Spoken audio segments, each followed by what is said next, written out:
மேட்டூர் அணை கட்டுவதற்கு வெள்ள பாதிப்பு மட்டுமே காரணமாக இருக்கவில்லை. தென்மேற்கு பருவமழை காலங்களில் மேற்கு தொடர்ச்சி மலைப்பகுதியில் பெய்கின்ற அதிக மழை காரணமாக காவிரியில் வழக்கத்தை விட வெள்ளம் அதிகமாக பெருக்கெடுத்து ஓடும். தென்மேற்கு பருவமழை குறைந்துவிட்டால் காவிரியில் வெள்ளத்தின் ஓட்டம் குறைந்துவிடும். காவிரி டெல்டா பகுதி பாசன பரப்புகளில் நீருக்காக தவிக்கின்ற நிலை ஏற்பட்டுவிடும். இதனால் வெள்ளத்தை கட்டுப்படுத்தவும் நீரை தேக்கி பாசன பரப்பை அதிகரிக்கவும் மேட்டூர் அணை அவசியமானதாக கருதப்பட்டது. அணை கட்டுமான பணிகள் தொடங்கிய போது மூலப்பொருட்கள் கொண்டு வருவதற்கு பெரும் சிரமங்கள் ஏற்பட்டன. இதனால் பிரிட்டிஷ் அரசின் செயற்பொறியாளர் TIS மேக்கே தலைமையில் இருப்பு பாதை ஒன்று அமைக்கப்பட்டது. ஈரோட்டிலிருந்து மேட்டூர் அணை கட்டுமான பணிகள் நடைபெற்ற இடத்திற்கு அருகில் வரை சுமார் 36 மைல்கள் தூரத்திற்கு புதிய இருப்பு பாதை அமைக்கப்பட்டு ரயில் போக்குவரத்து தொடங்கப்பட்டது.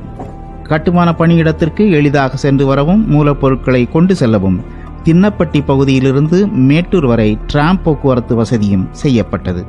மார்டின் கம்பெனியினர் இப்பணிகளை செய்து முடித்தனர். மேட்டூருக்கு இடதுபுறம் உள்ள பகுதிகளுக்கு சென்று வருவதற்காக புதிதாக ஒரு பாலம் கட்டப்பட்டு 1927ஆம் ஆண்டு ஆகஸ்ட் மாதம் பயன்பாட்டிற்கு வந்தது. அணை கட்டுவதற்கும் அணையின் நீர்பிடிப்பு பகுதிகள் அமையும் இடத்திற்கும் நிலப்பரப்பு அதிக அளவில் தேவையாக இருந்தது. நிலங்களை கையகப்படுத்தி அணை கட்டும் திட்டத்திற்கு உதவிட பிரிட்டிஷ் அரசு தனியாக துணை ஆட்சியர் ஒருவரை நியமனம் செய்தது. அரசின் நிலம், ஜமீன்தாரி நிலங்கள், இனாம் நிலங்கள், வேளாண் நிலங்கள் உட்பட நிலம் கையகப்படுத்தும் போது இழப்பீடுகள் வழங்கப்பட்டன. வேளாண் நிலங்களை கையகப்படுத்தும் போது ஏக்கருக்கு 5 ரூபாய் இழப்பீடாக வழங்கப்பட்டது. சேலம் மாவட்டத்தில் 7409 ஏக்கர், கோயம்புத்தூர் மாவட்டத்தில் 11462 ஏக்கர் நிலங்கள் எடுக்கப்பட்டன. இப்பகுதியில் இருந்த கிராம மக்கள் ஊரை காலி செய்துவிட்டு வெளியேறினர். மொத்தம் 4146 வீடுகள் அந்த இடத்திலிருந்து காலி செய்யப்பட்டன. 1930ஆம் ஆண்டு பிப்ரவரி மாதம் நிலம் கையகப்படுத்தும் பணிகள் முழுவதும் நிறைவு பெற்றது. நேயம்பாடி, செட்டிப்பட்டி, தாளவாடி, பழைய நாயம்பாடி, பாலவாடி, பண்ணவாடி, கோட்டையூர் உள்ளிட்ட 33க்கும் மேற்பட்ட கிராமங்கள் இணைத்து மேட்டூர் அணை உருவானது. கிபி 10ஆம் நூற்றாண்டில் சோழ மன்னர் ஆட்சியில் கட்டப்பட்ட நந்தி முகப்பும் அதற்கு பின் கருவறை அமைந்துள்ள ஜலகண்டீஸ்வரர் கோயிலும் ஆங்கிலேயர் ஆட்சி காலத்தில் கட்டப்பட்ட இரட்டை கோபுர கிறிஸ்தவ ஆலயமும் இன்றும் அடையாள சின்னங்களாய் அணையின் நடுவே அமைந்துள்ளன. பொறியாளர் சார் கிளமெண்ட் முல்லிங்ஸ் தலைமையில் பிரிட்டிஷ் அலுவலர்களும் தமிழ்நாட்டு பொறியாளர்களும் இணைந்து மேட்டூர் அணையை கட்டியெழுப்பும் பணிகளை செய்தனர். சேலம், தருமபுரி, கோவை, ஈரோடு, திருப்பூர் உள்ளிட்ட மேற்கு மாவட்டங்களின் தொழிலாளர்கள் மேட்டூர் அணை கட்டுமான பணிகளில் ஈடுபட்டனர். வேலூர், செங்கல்பட்டு, மதுரை, ராமநாதபுரம், திருநெல்வேலி பகுதிகளில் இருந்தும் மேட்டூர் அணை கட்டுவதற்கான தொழிலாளர்கள் அழைத்து வரப்பட்டனர். ஆண்களுக்கு 7 அணாவும் பெண்களுக்கு 4 அணாவும் சம்பளமாக கொடுக்கப்பட்டன. அணை கட்டும் தொழிலாளர்கள் கட்டுமான பணியிடத்திற்கு அருகிலேயே கூடாரங்கள் அமைக்கப்பட்டு அதில் தங்க வைக்கப்பட்டனர். 18,000 தொழிலாளர்கள் அக்குடியிருப்பில் தங்கியிருந்ததாக குறிப்புகள் தெரிவிக்கின்றன. அலுவலர்களும் பொறியாளர்களும் குடியிருக்க மேட்டூர் நகரம் தனியாக உருவாக்கப்பட்டது. 1926 மார்ச் மாதம் மேட்டூர் டவுன்ஷிப் கட்டி முடிக்கப்பட்டு திறந்து வைக்கப்பட்டது. அணை அமைவிடத்திற்கு வலதுபுறம் ஸ்மித் மலை, ஸ்டோனி மலை, கேம்பல் மலை பகுதிகளில் குழி தோண்டப்பட்டது. இப்பணிகள் மைசூர் புவியியல் ஆய்வாளர் டாக்டர் ஸ்மித், இந்திய அரசின் புவியியல் ஆய்வாளர் விநாயக் ராவ் ஆகியோரின் மேற்பார்வையில் நடைபெற்றது. காவிரியில் வெள்ளம் வந்தால் அதனை எப்படி எதிர்கொள்வது என்பதற்கான தனி ஆய்வுகள் நடைபெற்றன. சராசரியாக 1910ஆம் ஆண்டு வரையிலும் காவிரியில் 2 லட்சம் கன அடி வெள்ளம் பெருக்கெடுத்து ஓடியுள்ளது. 1896இல் 2,07,000 கன அடி வெள்ளமும் 1924இல் அதிகபட்சமாக 4,56,000 கன அடி வெள்ளமும் காவிரியில் கடந்துள்ளது. வெள்ளத்தை வேறு இடங்களுக்கு திருப்பிவிட அணை கட்டப்பட்டு வந்த இடத்திற்கு வலப்புறத்தில் புலிமலை பகுதிக்கு மேற்கே இயற்கையாக அமைந்த தாழ்வான பகுதியின் வழியாக நீர் வெளியேற்றும் அமைப்பு உருவாக்கப்பட்டது. அணையின் இடது பக்கம் 20 அடி உயர புதிய அமைப்பும் கட்டப்பட்டது. இந்த அமைப்பின் வழியாக வெளியேறும் நீர் தொட்டில்படை என்ற இடத்தின் அருகே மீண்டும் காவிரியுடன் கலக்குமாறு அமைக்கப்பட்டிருந்தது. மழை, வெள்ளம், குளிர், பனி, வெயில் என தட்பவெப்பநிலை மாற்றங்களை பொருள்படுத்தாமல் அணை கட்டுமான பணிகள் தொடர்ந்து நடைபெற்றன. அணை கட்டுமானத்திற்கு சுண்ணாம்பு மற்றும் காரை அதிக அளவு பயன்படுத்தப்பட்டது. இதற்கான சுர்கி சுண்ணாம்பு சேலம், சங்ககிரி, பவானி பகுதிகளில் இருந்து கொண்டு வரப்பட்டது. கட்டுமான உறுதிக்காக போர்ட்லாந்து சிமெண்ட் கான்கிரீட் போடப்பட்டது. கட்டுமானத்திற்கு தேவையான மணலை சோளப்பாடி பகுதிகளிலிருந்து பரிசல்கள் மூலமாக கொண்டு வந்தனர். கூடுதலான மணல் தேவைக்கும் அணையின் உறுதியை அதிகப்படுத்தவும் பாறைகளை உடைத்து அந்த மணல் அதிக அளவு பயன்படுத்தப்பட்டது. சேத்தமலைக்கு கிழக்கே புலிமலை பகுதியில் பாறைகள் எடுக்கப்பட்டன. அணை கட்டுவதற்கும் பாறைகளை வெடிவைத்து தகர்ப்பதற்கும் தேவையான மின்சாரத்திற்காக டீசல் ஜெனரேட்டர்கள் பயன்படுத்தப்பட்டன. கூடுதல் மின்சாரம் சிவசமுத்திரம் மின் உற்பத்தி நிலையத்திலிருந்து பெறப்பட்டது.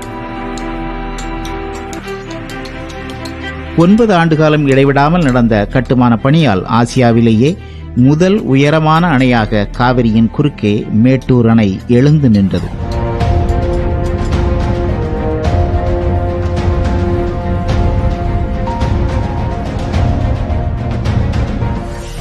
நூற்றி 20 அடி உயரத்திற்கு தண்ணீரை தேக்கும் வகையில் 214 அடி உயரமும் 5300 அடி நீளமும் 171 அடி அகலமும் கொண்டதாக அணை அமைந்திருந்தது. அணை கட்டி முடிக்கப்பட்ட போது இந்தியாவின் உயரமான நீளமான அணையாக மேட்டூர் அணைதான் திகழ்ந்தது.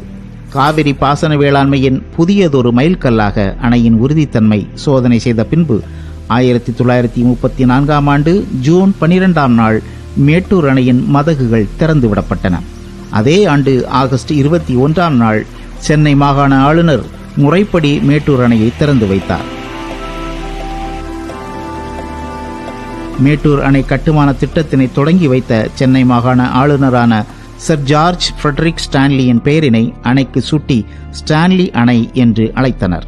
மேட்டூர் அணையின் அருகிலேயே ஸ்டான்லி பூங்கா ஒன்றும் உருவாக்கப்பட்டது. இதனை ஆளுநர் ஸ்டான்லியின் மனைவி பேட்ரிக் ஸ்டான்லி திறந்து வைத்தார்.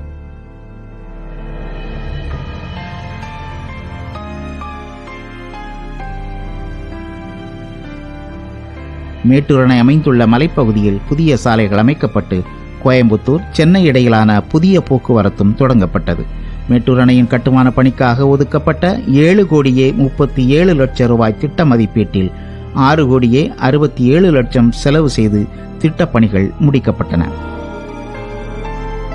மேட்டூர் அணையில் 16 கண் உபரி நீர் போக்கி மதகுகள், 8 கண் மேல்மட்ட மதகுகள், 5 கண் கீழ்மட்ட மதகுகள் அமைக்கப்பட்டிருக்கின்றன. 16 கண் மதகுகள் கொண்டதாக அமைக்கப்பட்ட மேட்டூர் அணையில் 2 சுரங்க மின் திட்டங்கள் செயல்பட்டு வருகின்றன.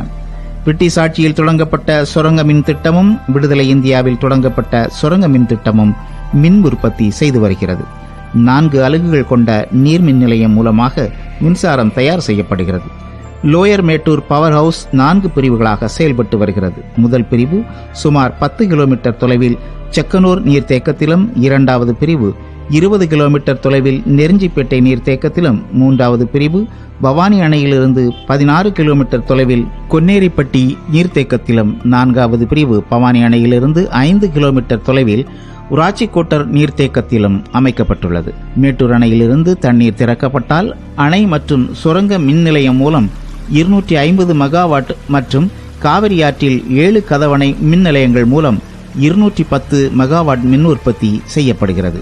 காவிரியின் குறுக்கே கட்டப்பட்ட மேட்டூர் அணையின் மூலமாக சேலம் மாவட்டத்தில் 4.66 லட்சம் ஏக்கர் பாசன நிலங்களும், திருச்சி மாவட்டத்தில் 2.74 லட்சம் ஏக்கர், தஞ்சாவூர், திருவாரூர், நாகப்பட்டினம் மாவட்டங்களில் 12.05 லட்சம் ஏக்கர், புதுக்கோட்டை, கடலூர் உள்ளிட்ட மாவட்டங்கள் 2.70 லட்சம் ஏக்கர் என்று சுமார் 20 லட்சம் ஏக்கருக்கும் அதிகமான வடிநிலங்கள் மேட்டூர் பாசனத்தால் பயன்பெற்றன.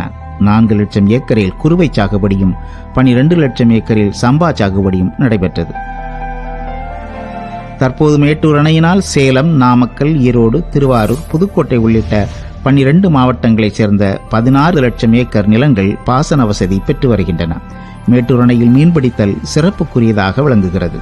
அணையின் நீர்த்தேக்க பகுதிகளில் 2000க்கும் மேற்பட்ட படகுகள் மூலமாக உள்நாட்டு மீனவர்கள் மீன்பிடி உரிமம் பெற்று மீன்பிடி தொழில் செய்து வருகின்றனர்.